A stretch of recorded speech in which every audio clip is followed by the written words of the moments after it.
Hello and welcome to another episode of the Laura Sanzo podcast with your host, Laura Sanzo. Everyone's perception of the world is different based on their model of the world, and her goal is to celebrate that by building the most inclusive self-development podcast.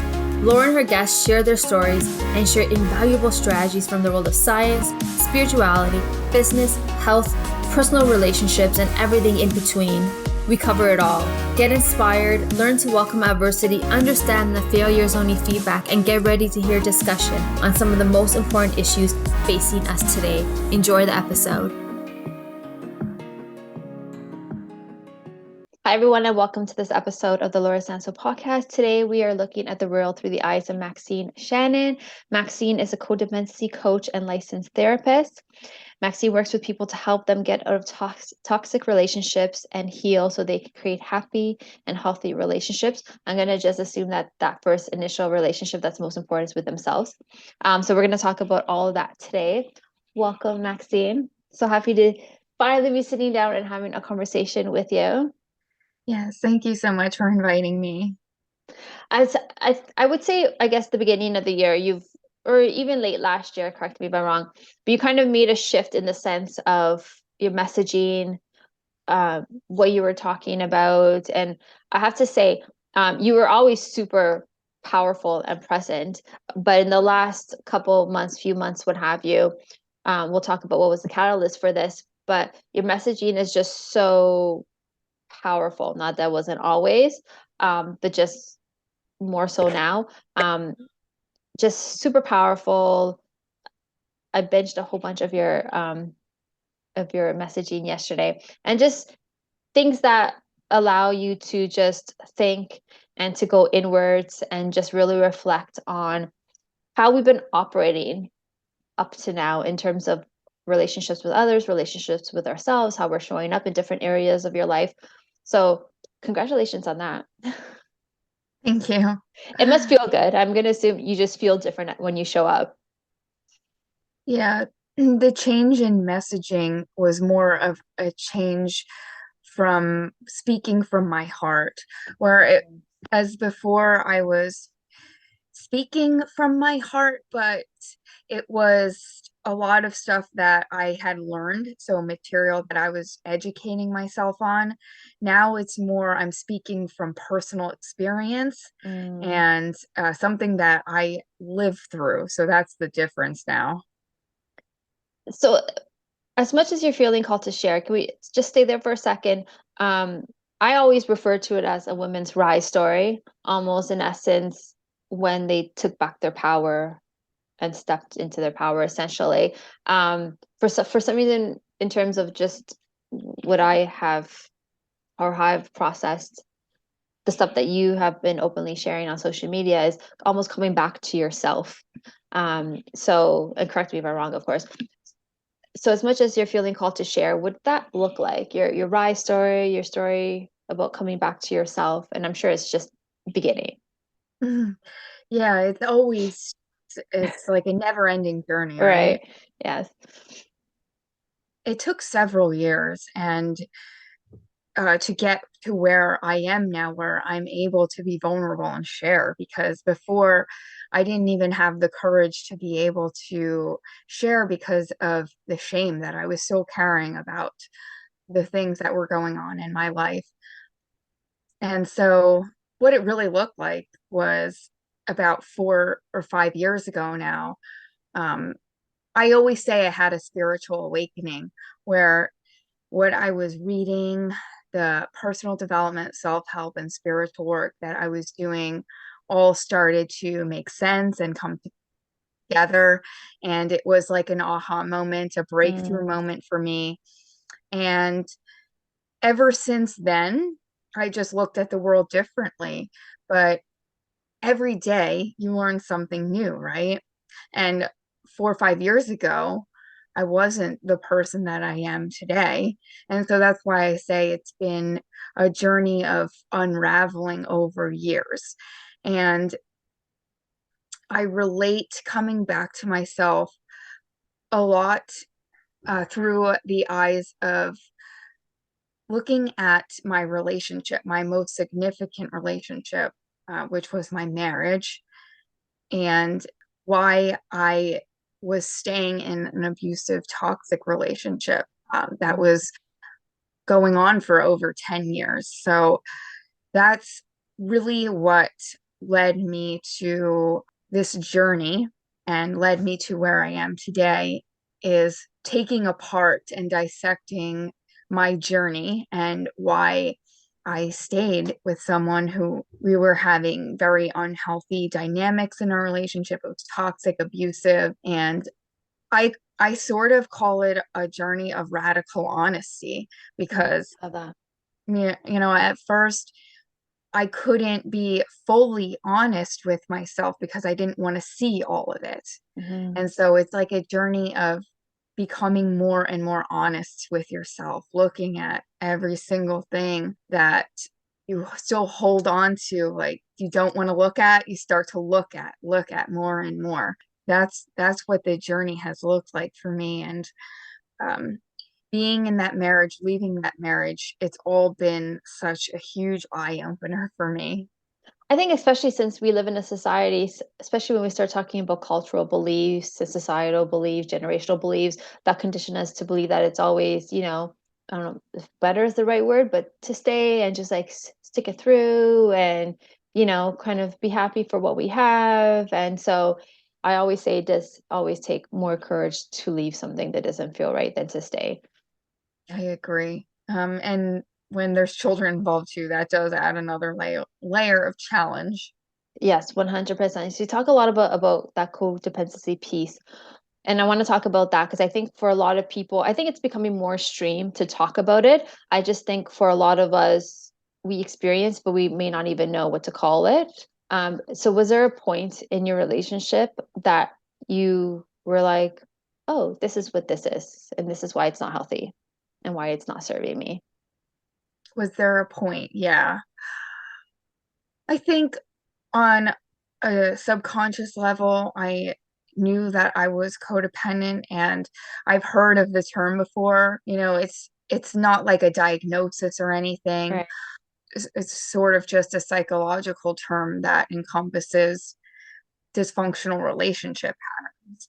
And I had an understanding of what it was. And I think there was a time when I thought about it and I said, I am displaying these kind of behaviors in my relationship because I was dependent on my husband for almost everything, my emotional health, my financial health. I left that all to other people and Yeah. especially him in my marriage. And I had a feeling, and it was sort of like I was describing before, it just happens over time where you just get more and more of an understanding, more and more radical honesty, and you see these, it's like shadow work, you see your shadow and you start to look at all of this. So when you're working with your clients in terms of that codependency piece, is it just from just listening to how they operate in relationships that you're able to be or able to assess for them that there may be some codependency?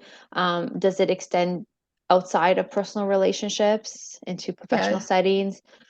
yeah, there are common patterns. We all have the similar Yeah. common patterns, so we all have that in common. And it's easy to spot, people pleasing, putting other people before ourselves, not being good with setting boundaries with people. These are a few of them. So we're going to talk about that boundary piece. I just feel like I don't know why so this year. I just feel like everyone is talking about boundaries, whether they're personal or professional, and I think they're so important to have, even I think within ourselves or with ourselves.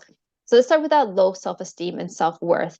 So you said that they're common codependency patterns.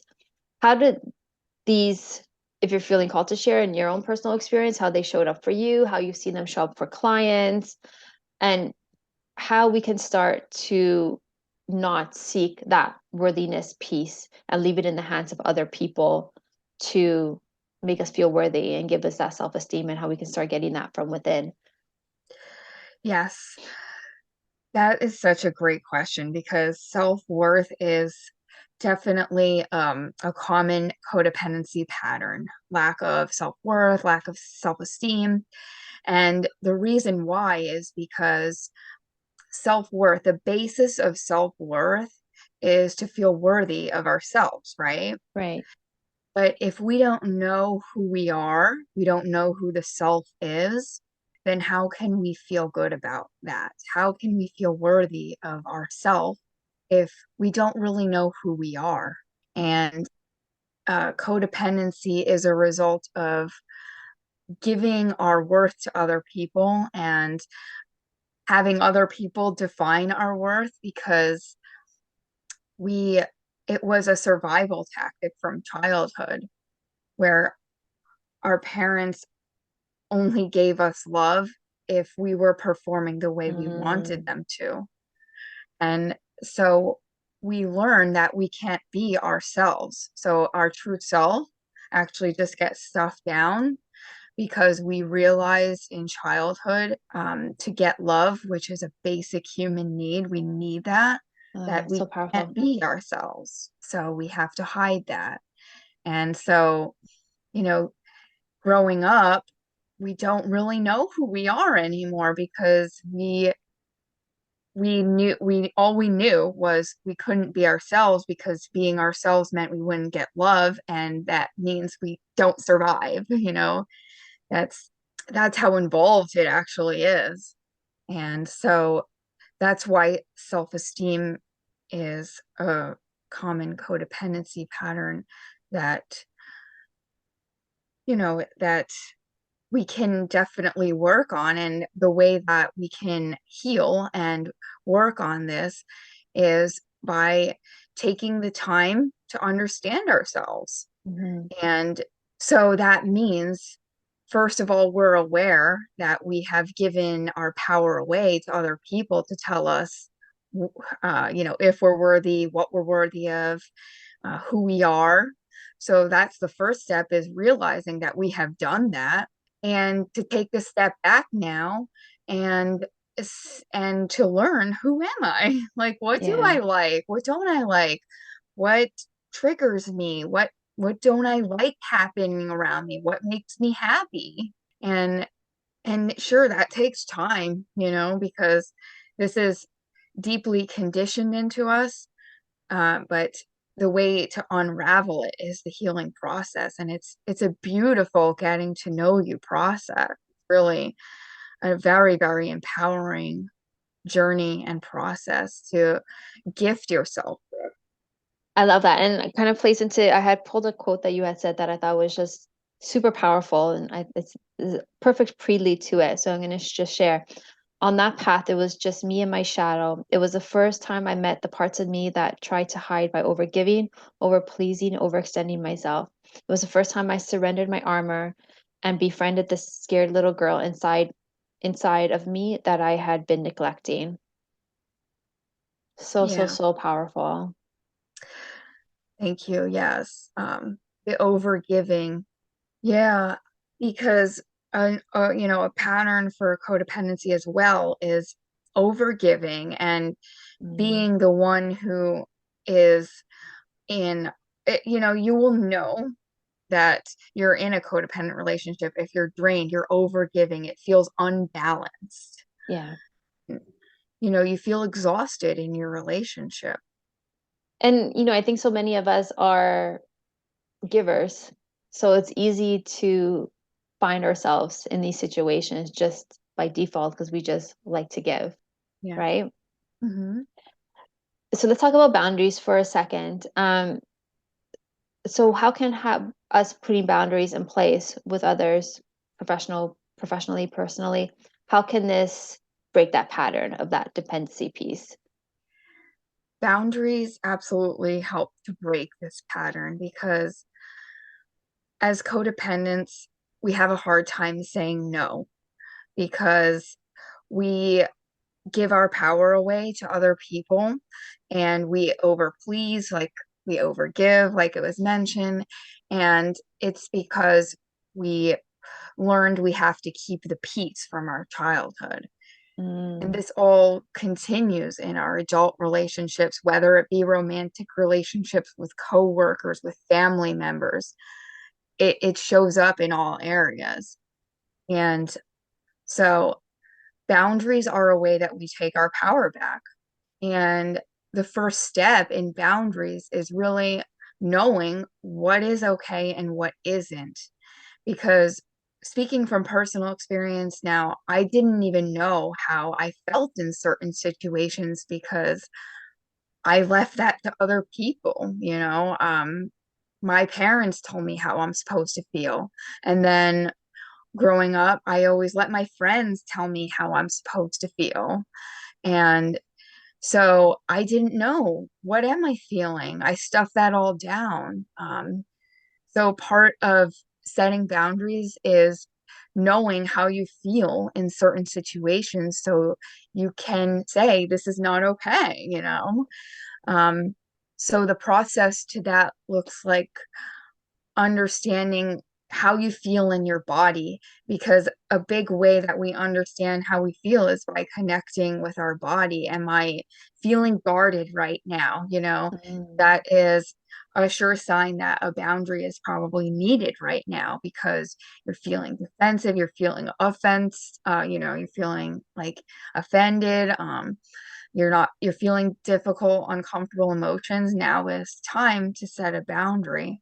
And so the process really starts with understanding that I do get upset and angry, and it's okay, you know, because we stuffed that all down. But now it's time to say, okay, this is okay to feel upset about the way mm, that I've been treated, or I'm in a situation that I feel I'm not supposed to be in. And then you just start practicing honoring those feelings, honoring, saying, I feel like this is not where I'm supposed to be. This doesn't feel good to me. Validating that, saying it's okay for me to feel like that. And then saying, no, this is not okay right now. Practicing every day in those situations. Um, Saying no where you would have said yes to keep the mm. peace, or you would have said yes and overextended yourself before. Little by little, you practice saying no and honor your own needs. Start honoring your own needs. And that's how you build your self esteem as well, because you're making yourself important now. You're making yourself your number one priority I instead of love that. everyone else being number one. You're making yourself number one. How does this play into the compliant piece? And Yeah, compliance, the and codependency pattern yeah. where we keep the peace because we Mm, don't want to make anyone upset. We don't want to offend anyone, or we feel like we have to manage other people's emotions, yeah. and we just can't. So we cannot manage other people's emotions, but we feel like we need to, because again, that goes back to it being a survival mechanism where we felt like we had to walk on eggshells and not be ourselves and manage our parents' emotions because we knew what was going to be acceptable and what wasn't. So we comply and say things that were acceptable because that's how we were able to get love, our, you know, basic need that needed to be met. It really makes sense, when we listen to this, why so many of us are walking around masked, wearing Yeah. masks and not really being who we are, what regardless of what that looks like. Yeah, it does make sense.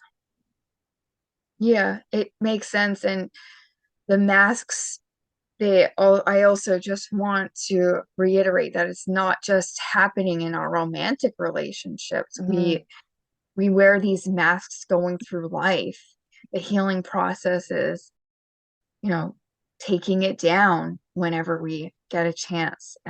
That's what healing is, taking the mask off and being okay with showing the true you, you know? And I think the world needs that more than ever, just people being authentic and saying, I'm not having a good day today, or, you know, a boundary was crossed for me that impacted me this way, and that whole piece of it. So for the person that's going to listen to this, and whether again if it's in a personal relationship or just in any type of relationship, and they listen to this, and either one, they're currently in a relationship that they're feeling that they are codependent of, or maybe that they may need some healing from past relationships that they may have been codependent in, and that pattern continues to reoccur. What would be one piece of advice that you would have for them to just fully, I think, better just assess that situation besides Mhm. contacting you, of course?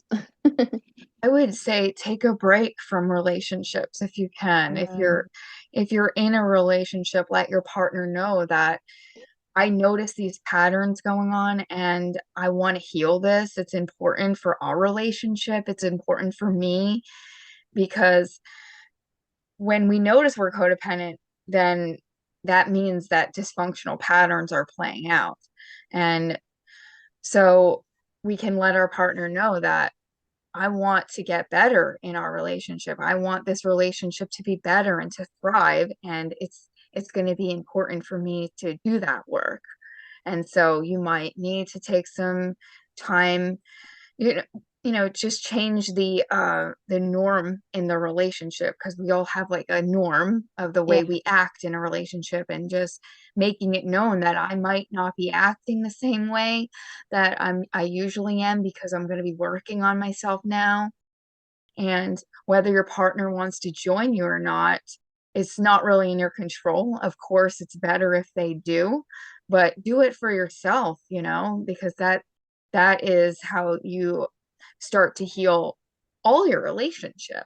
And if you are not in a relationship, yeah, just keep taking a break and go on like a self-love journey with yourself. And a big part for me was educating myself, getting the knowledge, understanding myself, understanding what these patterns look like, how they show up, and how I can address them so I can heal. And then when you heal, it's not like you have to consciously go into a new relationship knowing, having like a list of how to not be codependent. It just happens because you've taken the time to understand yourself, the awareness, and you just don't end up in the same kind of relationship prior because you've done the work now and you just don't accept the behavior that you used to, and you've changed your behavior too. So you wouldn't accept, something that you've evolved from anymore. Do you find that people that are codependent in their personal relationships, it falls or it carries through their other, like professionally, like the pattern carries through professionally and in other areas of their life as well? Yeah, because it's common for us to people please and fawn, the trauma response of fawn and yeah, people please. So we do that with our bosses. We, Yeah. suck up to them and we try to keep the peace in our work environment. So it just carries through With all over the place. friends, Yeah. girlfriends, we're the ones who are probably carrying more of the emotional baggage. We're there for them. They know that they can call us and we will be there because we have a tendency to put everyone else before us. So, yeah, it shows up in all of our relationships. Lots for people to And think about. Sorry? yeah, even when let's say when you go and get your car fixed, you don't think that you think that everyone knows more than you. And Yeah. so we give our power away in that way when that's not true. We're very competent human beings and you're just as worthy as anyone else. We can find stuff out. Luckily, YouTube has all the answers for us, right? We don't It have to depend on other people all the time. it does. And I always say it's always like in those little moments that we give our power away. Like those subtle moments that don't seem like anything grand Yeah. that we just even I think subconsciously just give our power away. Mm-hmm. Is there Yeah. anything that we may not have spoken about that is coming up for you that you're feeling called to share? I would just say that the healing journey is a true act of self-love. Mm, And for codependence, it takes a lot for us to say we're important enough to do this for ourselves, but it's worth it. It's absolutely worth it, because when we take the time to discover ourselves, to love ourselves, our whole lives just get better, and you go from surviving to thriving. And I hope that all of us can gift ourselves with that, whoever's listening, you and me, it's a gift that we give ourselves. And I love that because we should all be Hmm. thriving Yeah, in help happy and healthy relationships, regardless of what that looks like, but most importantly, in the relationship with yourself. yeah. And like we said earlier, the journey is lifelong. So Hmm. to at least be striving to be thriving at all times, because we can always get better. So just keep striving to thrive, and that's a good life, that's a life worth living. I love that, striving to thrive. How can people reach you, work with you? What does that journey look like when they're working with you in terms of their codependency? I work with clients one-on-one, mostly women. That's available. And you can just reach out to me on Instagram. I'm at Maxine Shannon with an underscore. I'll make sure to And put that in the show notes. so everyone's situation is, of course, unique. So initially, I want to hear about the person's story, and then goals will be different. But that's why I like to work one-on-one, because I Yeah, don't like to have one standard, uh, just one thing that I feel is going to fit everyone. I like to customize our experience together, make sure that I understand your situation and we're doing what's best for you where you are now, you know. yeah, I love that. Thank you so much. This was a conversation that I'm so glad that I had. I can't believe 3 seasons, and this is the first time we've talked about boundaries and other things, but not specifically codependency. So thank you so much for being here and giving us your time and your light and all your insights. I know it's going to serve so many people. So thank you so much. My pleasure. Thank you for having me. We hope you've enjoyed that episode of the Laura Sanso podcast. Thank you to our guests. To stay connected to host Laura Sanso, follow her at I am Laura Sanso or at the Laura Sanso podcast on Instagram. To learn more about Laura, go to www.laurasanso.com.